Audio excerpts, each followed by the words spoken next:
이번 사고 좀 어렵습니다. 자, 어떤 사고일까요? 가겠습니다. 어머님께서 운전하고 계십니다. 제한속도 40입니다. 저 앞에 속도가, 신호가 녹색인데요. 황색으로 바뀌었네요. 가다가 우회전하는 차량, 쾅. 자, 언제 황색으로 바뀌었습니까? 쭉 가고 있는데 황색으로 바뀌는 순간, 이때네요. 제한속도 40이니까 황색 신호로 바뀌었어요. 멈출 수 있죠. 네, 멈추려고 맘먹으면 멈출 수 있어요. 근데 그냥 갑니다. 가면서 이때 바뀌었어요. 빨간불로 바뀌면서 이 차는 아까부터 우회전하고 있었는데요. 상대 차도 우회전할 때 좀 조심해서 봤으면 혹시 모르니까 좀 봤더라면 근데 그냥 와요. 예. 이 차가 자기 쪽은 빨간불이잖아요. 빨간불인데 좀 좌우로 살폈을까요? 황색 신호가 더 이상 올 차가 없어. 그러면서 왔을까요? 그냥 온 것 같아요. 불박차는 황색 신호에 멈춰야 되는 딜레마존은 아닙니다. 어느 쪽이 더 잘못했습니까? 서로 피해자로 주장합니다. 여러분들의 의견, 과연 어느 쪽이 더 잘못인지 투표. 황색불 위반한 불박차가 더 잘못이다. 우회전한 상대차가 더 잘못이다. 여러분들의 의견은 우회전한 상대차가 더 잘못이라는 의견이 72%입니다. 그리고 황색불 위반한 불박차 신호위반이니까 신호위반은 더 잘못이야가 28%입니다. 저도 우회전한 차가 더 잘못이라는 의견입니다. 황색 신호에 저 차가 황색 신호에 들어갔지만 멈추지 않았지만 이 차가 안 왔으면은 충분히 통과할 수 있었어요. 문제 없이 통과할 수 있어요. 사고 없이 통과할 수 있어요. 근데 저렇게 꾹. 저는 황색불에 왜 멈추지 않았느냐? 불박차 30, 상대차 70으로 보고 싶습니다. 그런데요. 상대차 측에서 자기가 피해자로 주장하면서 경찰에 접수한답니다. 경찰에 접수하면 어떻게 될까요? 불박차는 신호위반 처리됩니다. 상대는 저쪽에 횡단보도가 어떻게 됐나요? 횡단보도 빨간불이네요. 빨간불이 우회전할 수 있어요. 안전운전 불이행해요. 나는 신호위반, 상대는 안전운전 불이행. 그럼 나는 형사처벌 받습니다. 상대 차만 망가졌으면 보험 처리 끝나고 벌점 범칙금이고요. 상대차 운전자 진단서 제출하면 진단 일주당 한 30만 원 정도 벌금 내야 돼요. 그래서 어떻게 하는 것이 가장 현명하겠습니까? 잘못은 이 차가 더 잘못했어요. 여러분들의 다수 의견과 저는 저 차가 잘못했습니다. 그럼 현실적으로는 크게 다친 거 아니면 자 여기서요 가다가 그냥 쿵이죠. 쾅이 아니고요. 이번 사고 대인 없이 대물만 내가 100% 해주고 경찰에 접수 안 하는 게 그게 더 현실적일 것 같습니다. 내 차에 자차보험이 가입돼 있다면 자차보험 가입돼 있고 상대편 대물만 100% 해주고 그리고 경찰에 접수 안 하는 게 상대가 더 잘못했어요. 근데 울며 겨자 먹기로 왜? 황색불에 멈추지 않았기 때문에. 항상 신호위반한 쪽 또 12대 예외사유에 해당되는 쪽 그쪽은 형사처벌을 받아요. 잘못은 상대가 더 잘못했습니다. 아마 오늘 내일 사이에 경찰에 접수한다 만다 결정될 것 같아요. 대인 없이 대물 100% 제의해 보십시오. 보시면요. 이런 욕이 저절로 나옵니다. 어떤 상황일까요? 불박차 가다가요.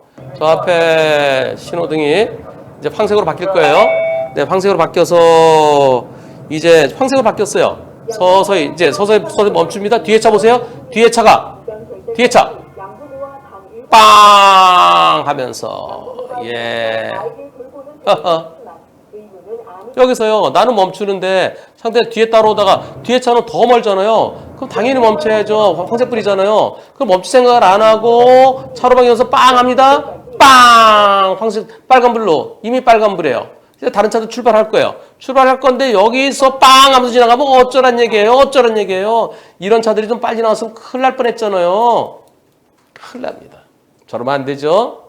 다만 내 신호에 따라 출발한 차들도 이런 차들이 있을 수 있으니까 출발하기 전에 좌우 아까 빨간불 바뀌면서 들어와요. 저 차가요. 자 여기서 빨간불로 바뀌는 순간에 여기서부터 1, 2 네 지금 2예요. 3초의 여유 3초의 여유를 가지면 저런 차를 피할 수 있습니다. 이런 차들이 가끔 있습니다. 신호 대기하고 있어요. 신호 바뀐 다음에 3초의 여유를 가지라 그랬죠. 그리고 출발할 때는 1등으로 가지 말라 그랬어요. 옆에 다른 차가 있으면 옆에 차, 내 왼쪽에 있는 차 있으면 그 차가 가는 거 거기 따라서 요만큼씩 요만큼 유지하면서 가야 돼요. 오른쪽 차, 그 차도 요만큼씩. 그러니까 내가 2등 또는 3등이 제일 좋은 겁니다. 빨간불이에요. 횡단보도 보행자를 건너갑니다. 이곳에서 어떤 일이 있었을까요? 보시죠. 자, 아이고, 저 할머니는 저기 유모차 끌고 가시네요. 저기 보행기랑 마찬가지예요. 할머니 저기서 장바구니도 저다 놓고 다니시고요. 네, 할머니 건너가셨고요. 아이고, 오토바이 우회방에 갔다. 오토바이 그러면 안 돼. 다음은 그러지 마세요. 신호 바뀌었어요. 출발합니다. 천천히. 저 왼쪽에 뭐가 있는데 왼쪽 차는 멈췄어요. 그런데 나는 가다가 쿵. 좀 기다리시지. 여기서 쭉 신호 바뀌었지만은 왼쪽 차를 보고 왼쪽의 차는 바고 멈추잖아요. 근데 저 전동 일체가 계속 옵니다. 나는 가요. 나는 가면 어떻게 되겠습니까? 나랑 측면이 부딪혔어요. 먼저 가지 마세요. 이 차는 보고 멈췄어요. 내 왼쪽에 있는 차는 멈췄는데 나는 그냥 가다가 안 보였죠. 안 보였으니까. 근데 전동 일체 그냥 옵니다. 저 전동 일체어가 언제부터 건넜는지는 명확치 않습니다. 보행자 신호 보행신호 깜빡깜빡 마지막에 건넜는지 아니면 빨간불로 바뀌어서 건넜는지 그건 명확치 않은데요. 지금 타이밍으로 볼 때는 자, 언제 바뀌죠? 빨간불에서 언제 바뀌나요? 길이 넓어요. 이때 바뀌었어요. 그리고 지금 보이는 거 보니까 마지막 칸에 들어온 것 같아요. 마지막 칸에. 100대 빵입니까? 여러분들 이럴 때 100대 빵이라 생각하시나요? 저는 신호위반도 안 했고요. 그리고 전동일체가 보이지 않았어요. 저한테 잘못이 있습니까? 전동일체어가 쓰러지지도 않았는데요. 아프다고 하면은 치료를 해줘야 되나요? 100대 빵은 어렵습니다. 신호 바뀌는 그 와중에 늦게 건너는 보행자도 있을 수 있고요. 전동일체어도 있을 수 있고요. 자전거도 있을 수 있습니다. 이 사고 법원에 가면은 다른 차들 아직 출발 안 했잖아요. 신호 바뀌었더라도 좌우를 살폈어야죠. 그러면서 반반 50대 50에서 어느 쪽이 잘못을 더 크게 볼 것이냐 판사가 고민합니다. 물론 앞으로는 저런 사고 무단횡단자에게 무단횡단자 100% 되는 날이 언젠간 오겠죠. 하지만 아직까지는 아닙니다. 이번 사고는 차대 보행자 사고예요. 전동일체어는 몸이 불편하신 분들 다리입니다. 유모차 전동일체어는 보행자예요. 물론 유모차는 엄마가 끌고 가죠. 근데 전동일체 내가 혼자 와야 돼요. 차대 보행자 사고 100대 빵은 아직은 어렵습니다. 그리고 넘어지지 않았어도 전동일체가 휙 이러면서 휘청하면서 다칠 수 있어요. 전동일체도 급제동하다가 피하든가 또는 부딪히면서 중심을 잃고 다칠 수 있습니다. 대인 접수해달라고 하면 해주십시오. 그리고 다음부터는 옆에 차보다 먼저 가지 마세요. 어디까지? 요 횡단보도 지날 때까지. 요 횡단보도 지난 다음에는 내가 먼저 가도 돼요. 하지만 횡단보도까지는 그 교차로 그리고 횡단보도 지날 때까지는 옆에 가는 차 뒤에 따라가는 게 제일 좋습니다. 왜냐하면 옆차 때문에 내 시야가 확보되지 않기 때문입니다. 2등이 최고입니다. 어디서? 교차로와 횡단보도에서는. 신호대기 앞다 출발할 땐 2등 하십시오. 눈이 엄청 많이 내렸어요. 지난 1월 6일. 갑자기 눈이 폭설이 내렸죠. 늦은 밤입니다. 눈이 많이 쌓였는데요. 이곳에서요. 어떤 상황이 있었을까요? 보시겠습니다. 자, 빨간불이에요. 앞에 차 서 있고요. 나도 멈추러 갑니다. 네, 다행히 멈췄네요. 네, 거리 충분히 이렇게 두는 게 좋죠.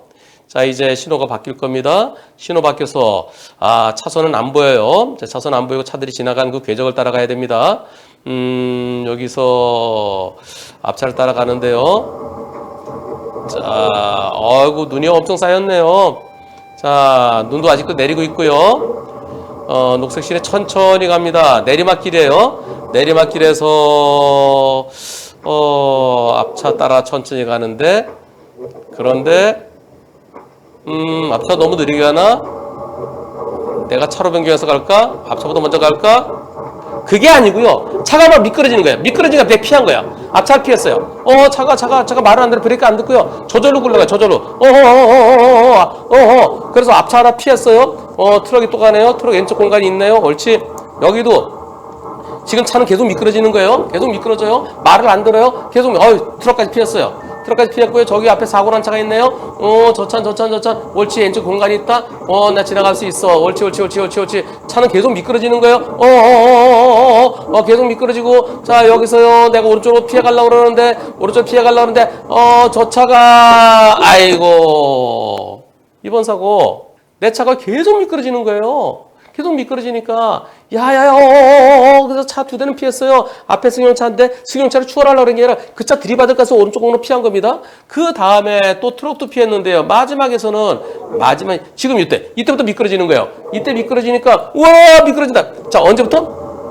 여기부터 미끄러져요. 그러니까 나 피해야지. 아이고 요 차 피했어요. 요 차 피하고 트럭도 피했어요. 그런데 마지막에는 여기는 저 차가 1차로 쪽 가야 되는데 1차로 2차로 물고 가고 있습니다. 1차로 2차로 물고 가서 오른쪽에 공간이 없어요. 공간이 부족해요. 이런 틀다가 도저히 안 될 것 같아서 그냥 앞차랑 쾅.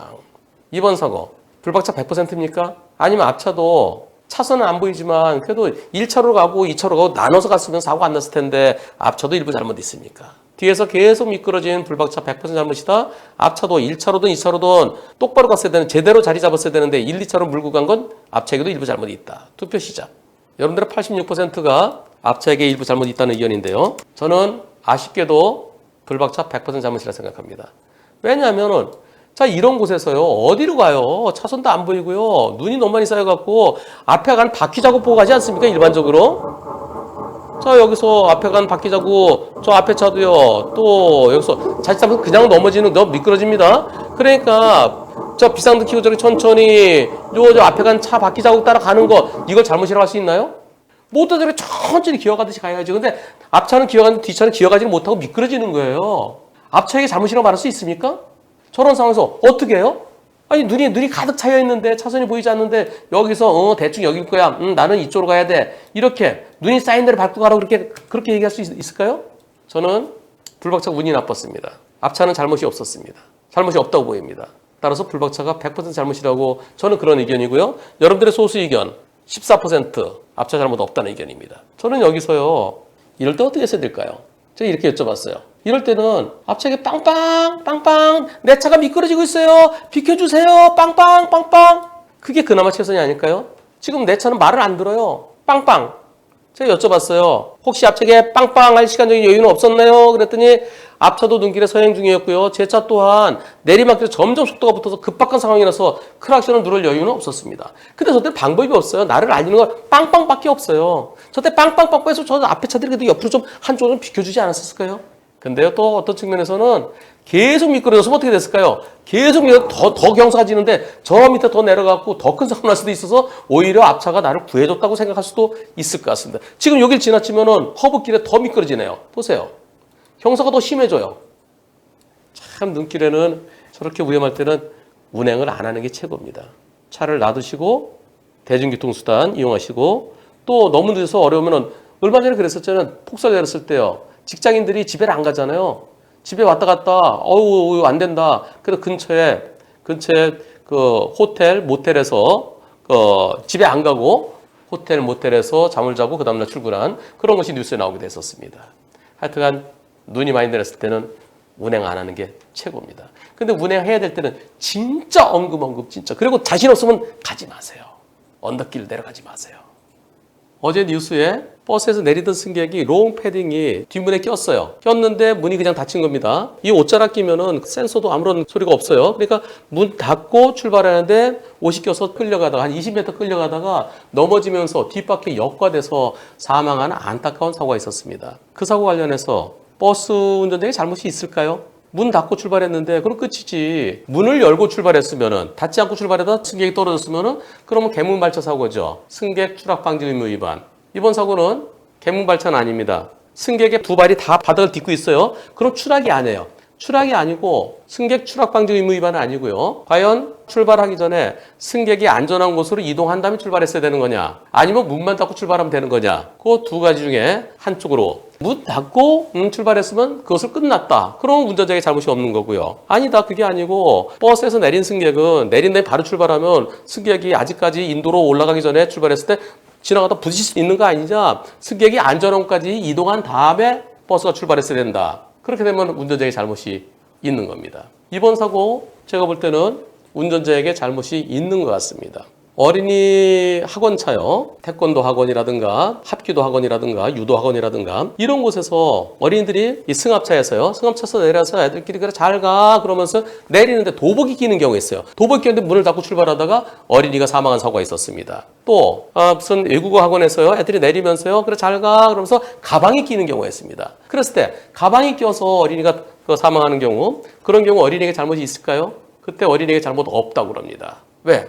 어린이 통학버스는 어린이를 안전하게 내려주는 그런 보호자, 인솔교사가 있어야 되죠. 인솔교사가 없으면 운전자가 직접 내려서 어린이를 안전한 곳까지 이동시켜준 다음에 그때 출발해야 돼요. 근데 그러지 않고 그래 안녕 하고 그냥 출발했으면은 내 옷이 꼈으면은 아저씨가 그 내 차에 탔던 어린이가 안전한 곳까지 가는 걸 보고 갔었는데 그러지 않고 왜 살피지 않았느냐. 그래서 어린이에게 잘못이 없다고 봅니다. 그런 사건을 제가 몇 개 했었어요. 그럼 이번 사고는 어떻습니까? 어린이 통학버스는 아니에요. 하지만 여러분들 택시도요. 택시에서 승객 내리자마자 바로 가나요? 문 닫자마자 바로 출발하나요? 아니죠. 네 고맙습니다. 네 그렇게 하고 안녕히 가세요. 그래서 승객이 벗어난 다음에 출발하죠. 문 닫는 소리 난가 동시에 출발하지 않잖아요. 그러면 자 문 닫고 바로 옆에 승객이 있어요. 바로 출발하다가 승객이 발을 갖다 옆으로 좀 헛디딜 수 있고요. 거기가 만약에 울퉁불퉁하다 그러면 이렇게 하다가 부딪힐 수 있어요. 그래서 내 차에서 내린 승객이 좀 안전한 곳까지 이동한 다음에 출발해야 됩니다. 특히 큰 버스는 더욱 그렇습니다. 버스는 더욱더 그렇죠. 승객이 인도위까지 올라간 다음에 인도가 없더라도 몇 발자국 건너가서 몇 발자국 움직여서 버스가 움직이더라도 저 승객하고 부딪히지 않을 그럴 상황에 출발했어야 돼요. 따라서 이번 사고는 버스 운전자가 형사 책임을 면키는 어려울 것 같습니다. 그리고 또 민사적으로는 내리는 사람도요. 내 가방이나 내 옷이 걸쩍거리지 않도록 내가 조심했어야 돼요. 그리고 내릴 때는 제일 마지막에 내린 사람은 더욱더 그렇습니다. 중간에 내린 사람은 그냥 내 뒤에 또 내리니까 내가 내리더라도 내가 간 다음에 뒤에 또 내리잖아요. 마지막에 내리는 사람은 내가 혹시라도 옷에 문이 끼지 않도록 또 가방이 끼지 않도록 또 예전에 부산에서는 스커트가 뒤에 걸렸어요. 거기서 스커트에서 이제 실올이 또르륵 하다가 어느 정도까지 가다가 더 이상 안 돼갖고 결국 넘어져서 크게 다친 사고가 있었습니다. 마지막에 내릴 때는 버스에 내릴 때 롱 코트, 패딩 그런 것들은 옷 매무새를 갖다 이렇게 똑바로 한다 그러잖아요. 그렇게 좀 이렇게 모아서 내리는 그런 게 필요할 것 같고요. 그러지 못한 점에 대해서 제 생각에는 승객의 잘못 한 20에서 30% 얼핏 그렇게 생각됩니다. 대중교통수단이 안전하죠. 안전하지만 안전한 대중교통수단을 탔다가 오히려 있을 수 없는 사고가 일어날 수도 있습니다. 항상 조심. 그리고 이 방송 보시는 분들 중에서도 시내버스 운전하시는 분들이 여러분 계실 텐데요. 승객이 내리는 거 봤죠? 그리고 문만 닫고 출발할 게 아니라 승객이 벗어나는 걸 보고 출발하십시오. 시간 얼마나 걸리겠습니까? 한 발짝 움직이는데 천천히 가도 1초예요. 보통 우리가 똑바로 갈 때는 1초에 두 발짝 가는데요. 버스에 내려서 한 발자국 좀 천천히 간다 하더라도 1초, 두 발자국 2초, 세 발자국 3초 안 걸립니다. 섰다가 출발할 때는 언제든지 3초의 여유를 잊지 마셔야 되겠습니다. 정말 안타까운 사고였습니다. 서로 운이 안 좋았습니다. 불박차는 오토바이입니다. 뒤에서 트럭이 바짝 쫓아옵니다. 보시죠. 자, 뒤에 저 트럭이 바짝 따라와요.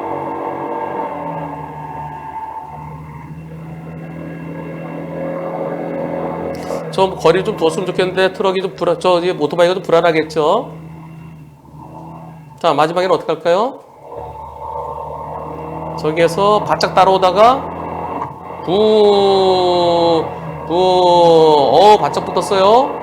아유, 오토바이도 좀 비켜주지. 2차로로. 2차로 비켜주기가 만만치 않은 곳이거든요. 자, 여기에서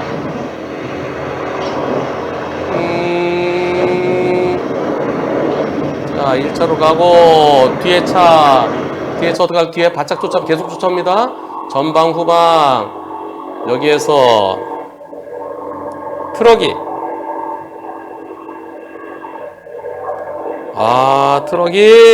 중앙선을 넘더니 네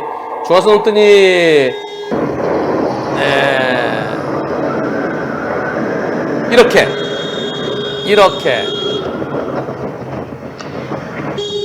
바짝 쫓아오다가 중앙선 침범해서 추월했어요. 그럼 멈췄어요. 대화 내용 들어보세요. 왜요? 앞에서 네. 천천히 가지 말해야지. 천천히 기준이 뭐예요? 제한속도 있는 거 아시죠? 제한속도 넣어놨죠. 네가 운전 아니면. 반말하시는 거예요? 알았어? 반말하시는 거예요? 더 심하게 해주세요. 그래야 친구를 하지 모욕죄로. 자, 이렇게요. 트럭이 계속해서 바짝 쫓아왔어요. 그래서 오토바이 운전자분께서는 대장 내시경 하는 줄 알았대요. 바짝 쫓아오면서 응꼬를 찌르니까 와. 그래서 마지막에 중앙선 침범해서 앞으로 팍 들어왔어요. 저 트럭 어떻게 처리되는 게 옳겠습니까? 저 보복운전이다. 빨리 안 간다는 이유로 앞으로 휙 돌아서 멈추면 저 보복운전이다. 계속해서 안전거리 지키지 못하고 바짝 쫓아오면서 마지막에 중앙선 침범까지 해서 나를 갖다 위협이 됐다. 난폭운전죄다. 저것은 단순한 교차로에서 중앙선 넘어서 그러니까 단순한 중앙선 침범. 어떻게 생각하십니까? 여러분들의 의견 보복운전이다가 20% 있습니다.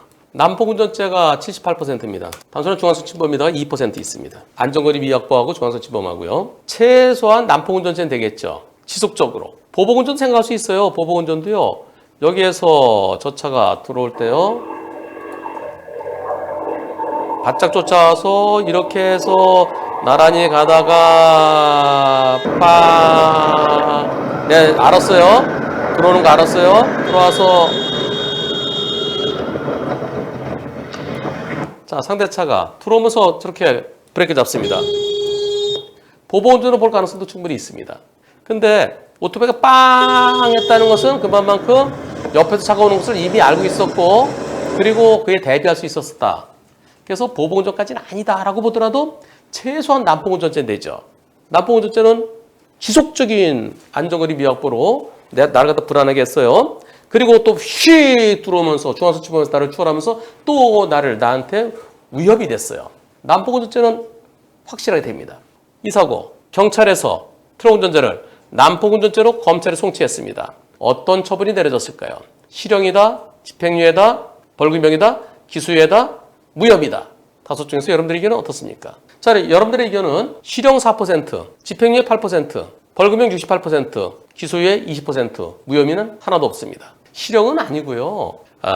난폭운전죄는 1년 이하의 징역형 또는 500만 원 이하의 벌금형입니다. 그리고 혐의가 인정되면은 40점의 벌점이죠. 구속되면은 면허 취소고요. 실형은 아니에요. 난폭운전죄로 실형 선고되는 경우는 거의 없습니다. 집행유예도 잘 없어요. 실형이냐 집행유예냐가 왔다 갔다 하려고 그러면은 보복운전도 누가 다쳐야 돼요. 벌금형 가능성이 제일 크죠. 벌금형. 500만 원 이하니까 상황에 따라서 뭐 100만 원이 될지 50만 원이 될지 200만 원이 될지 또는 300만 원이 될지. 그런데 이번 사고는 어떤 결과 내려졌을까요? 무혐의는 아니에요. 명확하게 난폭운전죄는 인정됩니다. 결정이 내려졌습니다. 어떤 결정이었을까요? 검찰에서 기소유예 결정을 했습니다. 이유는 이번 사건 피의 사실이 인정된다. 즉 도로교통법 위반, 난폭운전죄는 인정된다. 동종전과 없다. 사이의 거리, 진행 속도 고려할 때 위협의 정도가 중하다고 평가할 수 없다. 그렇게 위협적이지 않다. 그래서 기소를 유예한다. 글쎄요. 저는 이게 기소유예감은 아니고요. 벌금형이 부과됐어야 옳지 않았을까 싶습니다. 벌금 한 100에서 한 200만 원 정도. 왜냐면 어린이 보호구역이고 제한속도가 있는데 앞에서 가려면 빨리 가야지 빨리 안 가도 막 쪼아댄 거. 물론 어떤 분들은 오토바이가 왜 1차로로 갔어? 2차로로 비켜서 갔어야지. 그렇게 생각하시는 분들 계실 거예요. 근데 그 지정차로 위반의 문제는 별도고요. 그리고 2차로는 또 중간중간에 차가 또 서 있고 그래서 좀 불편한 상황도 있고요. 오토바이에게도 지정차로 위반이라든가 그리고 뒤에서 먼저 가겠다 그러도 비켜주지 굳이 거기서 앞에서 안 비켜주는 건 그건 좀 오토바이도 좀 그랬다. 그런 의견도 있을 수 있지만 그러나 뒤차가 바짝 쪼아대면서 그러면서 중앙선 넘어서 쑥 들어오면서 브레이크까지 잡은 거 그것은 상당히 위험했습니다. 그리고 오토바이에게 상당한 위협이 됐습니다. 기소유예 위협적이지 않았다? 거리가 두 차의 거리, 속도를 고려할 때 위협의 정도가 중하다고 평가하기 어렵다? 바짝 붙었는데요. 그 중앙선 확 들어오면서 브레이크 잡았는데요. 저와 여러분들의 다수 의견.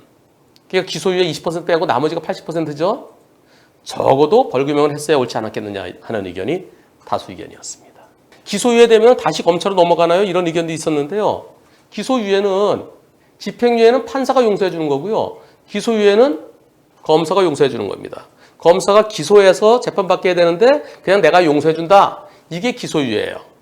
집행유예는 실형을 선고해야 되는데 이번에 한해서 실형받지 않고 착하게 몇 년 동안 지나면 징역 1년에 집행유예 3년 그러면 3년 동안 착하게 지나면은 살았던 걸 쳐준다. 이게 집행유예예요. 집행유예는 판사가 용서해 주는 거. 기소유예는 검사가 용서해 주는 겁니다. 또 어떤 분들은 상품권 날리시죠. 아이고 상품권보다요 이게 더 무거운 거예요. 안전거리 미확보 그리고 중앙선 침범 그것을 둘 다 하는 그런 조사관도 계시지만 일반적으로 저럴 때는 제일 무거운 거 하나로 합니다. 그럼 중앙선 침범 얼마인가요? 중앙선 침범에 대해서 벌점 30점, 범칙금 6만 원. 그런데 난폭운전죄는 벌점 40점이에요. 단순한 그 상품권보다는 난폭운전죄가 훨씬 더 무거운 겁니다. 훨씬 더 무겁게 경찰에서 했는데 검사가 실질적인 피해가 없었다라고 해서 용서해 준 거예요. 난폭운전죄가 중앙선 침범 안전운전 안전거리 미약보다 훨씬 더 무거운 겁니다. 이건 형사 입건된 거예요. 상품권은 그냥 범칙금으로 그냥 끝나는 거예요. 벌점하고 범칙금. 그리고 아이고 운전자 가나요? 벌점 부과도 안 돼요. 운전자가 안 가고 있으면은 차주인한테 과태료 부과밖에 안 됩니다. 과태료 부과 중앙선 침범에 대해서 9만 원 내면 끝이에요. 벌점도 없어요. 운전자 가면 벌점 부과되고요. 여러분 잘못 생각하시는 거예요. 상품권 보내주지. 상품권보다 이게 훨씬 더 무거운 거예요. 훨씬 더 무겁습니다. 난폭운전죄가.